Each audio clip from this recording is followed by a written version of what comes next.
Bonjour à tous nos amis sur notre programme ou notre émission La Voix du Docteur. Nous voici encore aujourd'hui avec notre programme. Nous allons parler aujourd'hui sur la problématique de la vision.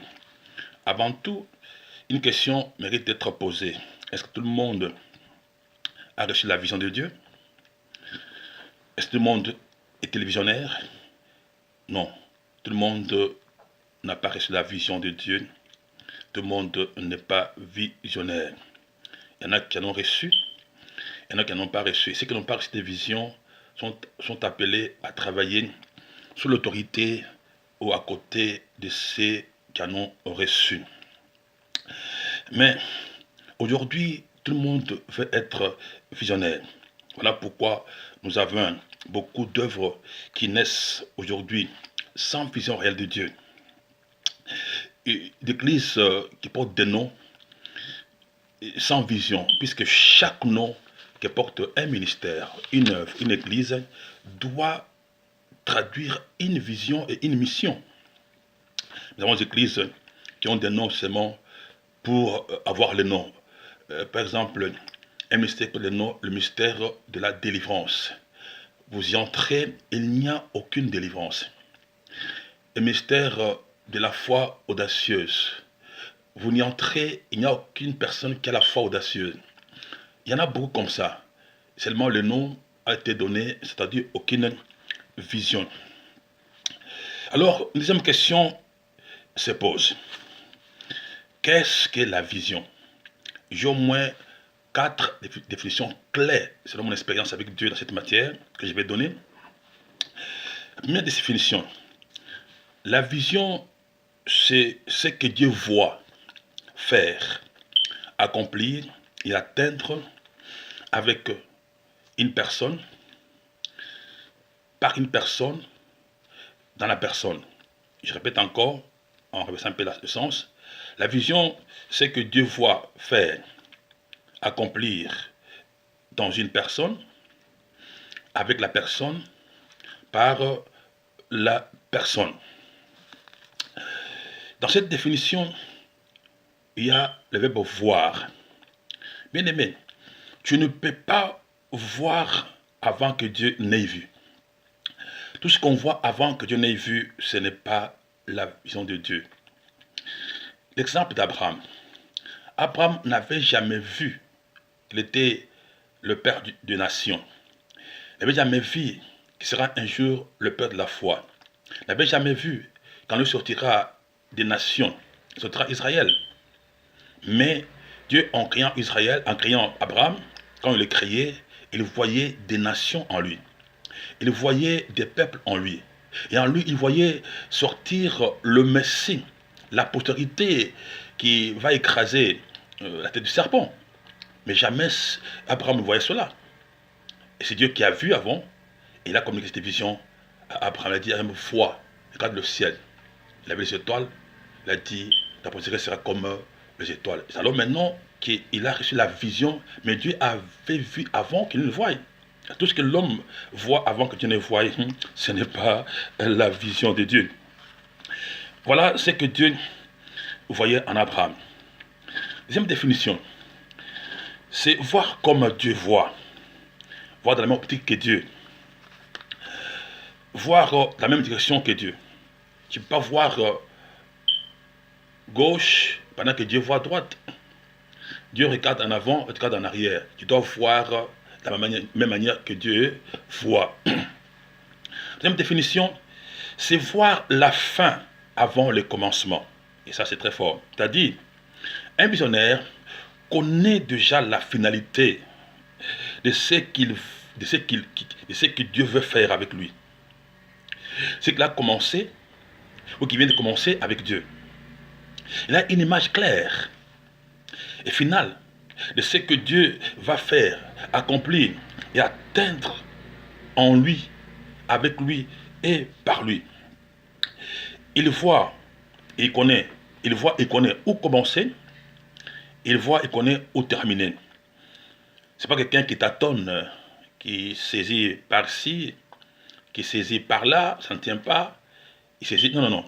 Il connaît là où commencer avec Dieu et vous terminez avec Dieu. Quatrième définition claire, la vision, c'est avoir un agenda avec Dieu. Avoir un programme avec Dieu. Un programme défini, un agenda défini. Dieu a un agenda défini. Un visionnaire, il a un agenda que Dieu lui a confié pour amener le peuple qu'il doit diriger dans l'agenda de Dieu, dans le programme de Dieu. Ce n'est pas un opportuniste. Un opportuniste, c'est quelqu'un qui n'a pas de programme. C'est seulement les occasions. Il a une occasion, il fait des programmes. Mais ce n'est pas un visionnaire. Il a un programme, un agenda tracé par Dieu. Et Dieu travaille avec lui selon son agenda. L'agenda de Dieu et pas selon l'agenda de la personne. Ça, un visionnaire. Beaucoup de gens travaillent selon leur agenda. Ils font ce qu'ils veulent faire. Mais Dieu n'est pas dedans. Un visionnaire, c'est quelqu'un qui connaît le chemin. Il connaît le chemin. Il amène les gens.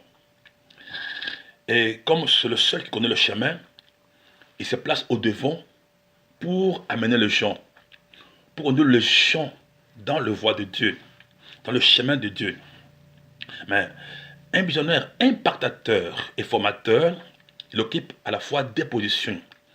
Position d'être devant et d'être à côté, jamais en arrière. Devant pour montrer le chemin à ceux qui ne connaissent pas encore le chemin. Et à côté de tous ceux maintenant à qui il a montré le chemin, qui connaissent le chemin comme lui, qui ont validé la vision comme lui, qui font comme lui, qui marchent comme lui, alors il devient à leur côté, maintenant ils deviennent des collègues dans la vision. Il est visionnaire, mais il a fait des gens. Il a fait des gens qui ont validé sa vision. Et ce gens, ceux qui peuvent réellement se succéder à son absence ou après sa mort.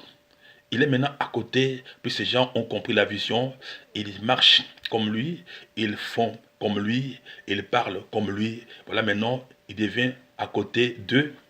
En même temps, il est devant ceux qui ne connaissent pas la vision. À côté de ceux qui ont déjà la vision, ils marchent ensemble avec eux. Un visionnaire, c'est celui qui voit très loin. Il voit les horizons. Il a les yeux levés. Il n'est pas incliné. Il ne voit pas les présents. Il est passionné par les futurs. Puisqu'il voit les futurs glorieux. Et ça qui les motive. Ça qui les motive. Des fois, les présents ne les motivent pas. Tu peux avoir un présent non glorieux, un présent, il y a beaucoup de difficultés, beaucoup de choses qui ne marchent pas.